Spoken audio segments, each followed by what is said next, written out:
Assalamualaikum warahmatullahi wabarakatuh guys. Thank you banget masih bareng sama Ken. Kita di Sukses 40 bareng saya Denny Agung Riazi.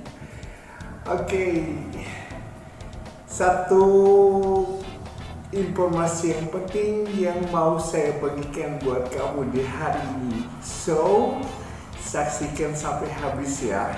Jangan lupa di subscribe, like, dan komen. A few moments later. Bismillahirrahmanirrahim. Alhamdulillahirabbil alamin. Allahumma sholli ala Muhammad wa ala ali Muhammad. Rabbi shrah li sadri wa yassir li amri wa hlul 'uqdatam min lisani yafqahu qawli. Baik, langsung aja kita coba bicarakan dan sampaikan dengan baik ke semuanya. Dan ini adalah ilmu yang very expensive, sangat mahal banget. Karena terkait dengan analisa bank kepada calon nasabah yang mengajukan pembiayaan atau kredit guys.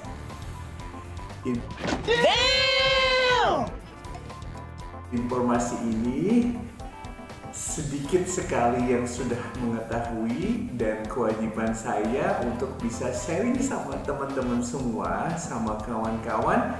Kalau ada, misalkan ada tetangganya, ada saudara yang mau meminjamkan ke bank, silakan untuk bisa di-share dulu dan kita coba membicarakan ini dengan baik satu persatu.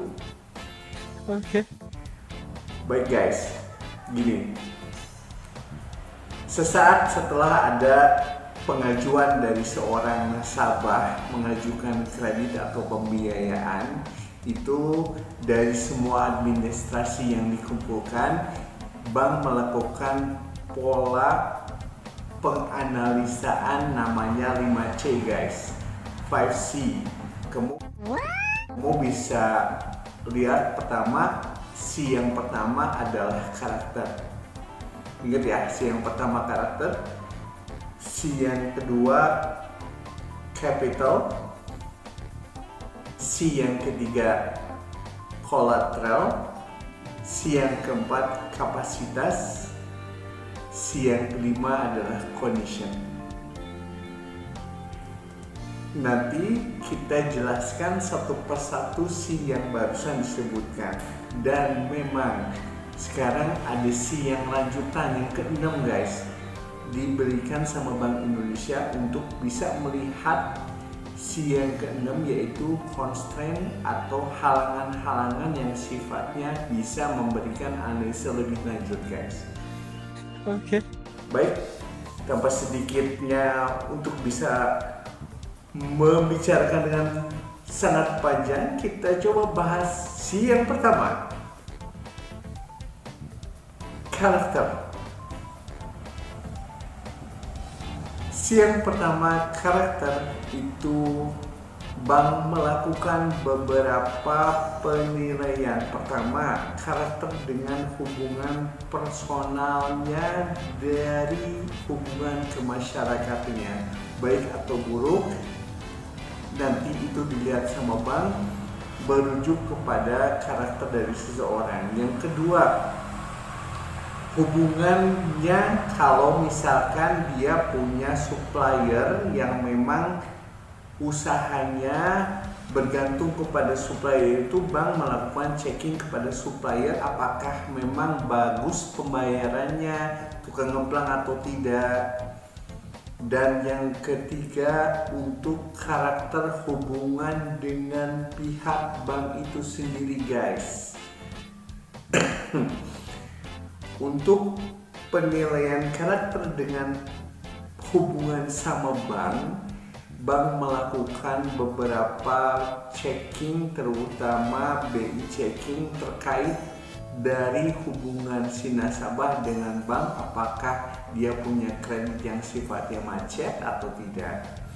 Dan satu hal penting yang memang kamu semua yang punya beberapa penilaian untuk soal BI checking itu, Bank BPR atau leasing seingat saya guys, itu punya checking yang sifatnya melintasi bank BPR atau leasing itu sendiri. Jadi mulai sekarang exactly untuk bisa mempertahankan karakter yang memang akan dinilai yang pertama oleh pihak bank. Okay. C yang kedua, kita lihat dari di belakang. C yang kedua adalah capacity atau kapasitas guys. Baik, kapasitas ada 3. Kapasitas untuk pengelolaan, kapasitas manajerial, bagaimana si nasabah dalam mengelola si usahanya benar atau tidak, ada kekurangan atau tidak. Kedua, technical capacity guys, kapasitas tekniknya tuh dianalisa juga. Misal kalau usaha yang memang dia kerjakan menggunakan mesin, itu dinilai apa mesinnya bisa ngangkat produksi untuk kapasitas berapa puluh barang atau berapa ratus barang. Yang ketiga itu dilihat dari kapasitas finansialnya guys, apakah usaha yang dilakukan juga oleh nasabah itu dengan modal sendiri, yang akhirnya akan berpengaruh kepada CAP-nya guys, capital adequacy ratio. Jadi kecukupan kapasitas finansialnya nanti dihitung apakah dalam kondisinya memang kalau diberikan pembiayaan bisa membayar atau enggak. Yang kedua, kalau ternyata usaha nasabah itu ada pembiayaan pihak ketiga, bantuan atau investor, dihitungnya nanti dianalisis sama bank, itu ada namanya DER guys, debt equity ratio. Jadi modal dari utangnya sendiri berapa persen sih yang memang kira-kira masih kuat nggak kalau kita kasih lagi modal. Itu berkaitan dengan karakter guys, yang memang harus diberikan kehati-hatian mulai sekarang. Kalau teman-teman mau memberikan atau mau melaksanakan usaha, perhatikan karakter itu sendiri yang bisa dibilang harus baik karena dinilai baik. Yang ketiga itu masalah kolateral guys. Nah, kolateral itu sendiri sebenarnya hanya berkaitan dengan penilaian analisa dari pihak bank umum guys. Jadi kolateral di sini jaminan yang memang bisa mengcover nilai pembiayaan. Apakah punya sendiri atau punya orang, terus pengikatannya itu dilihat apakah melakukan pengikatan dengan pengikatan sertifikat SHM atau pengikatan sifatnya seperti akta jual beli, dan itu semua dilihat. Pengikatan yang memang diberikan sama bank atas agunan yang diberikan, jangan salah guys, itu ada biaya tambahan yang harus dibayarkan sama nasabah.